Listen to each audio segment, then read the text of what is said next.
I've been blind since birth. This in itself is not what this is about, but it's a crucial part of the story.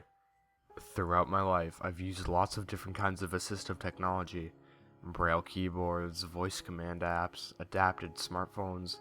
Recently, I tried human echolocation for the first time in my life. For those of you who don't know what that is, it's a technique emulating that of how bats find their prey in the dark. By making clicking noises with your mouth, you are able to hear the sound bounce off of objects it hits, and in that way, see where the objects are. A friend of mine, let's call her Jay, had seen a couple of videos about it on YouTube and asked me if I had ever tried it. I told her I hadn't, though I had heard of it. Long story short, I decided to test it out, and it took a lot of concentration at first, but after a few days, I felt like I was really starting to get the hang of it. The next time I met Jay, she sounded excited and congratulated me when I told her I was doing really well. Practice makes perfect, and I was able to avoid any major obstacles without much trouble.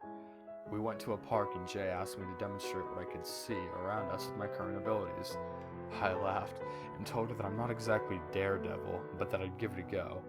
After a few clicks, I told her that there was a small wall or building to our left and a tall thing in front of us.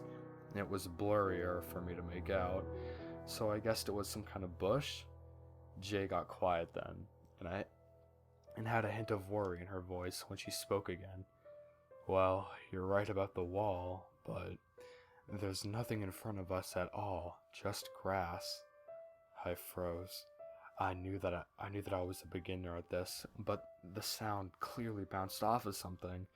It was much taller than a person and only a few steps in front of us. Could I have messed up about it? I decided to laugh it off with Jay and said that I apparently wasn't ready to go out and fight crime just yet.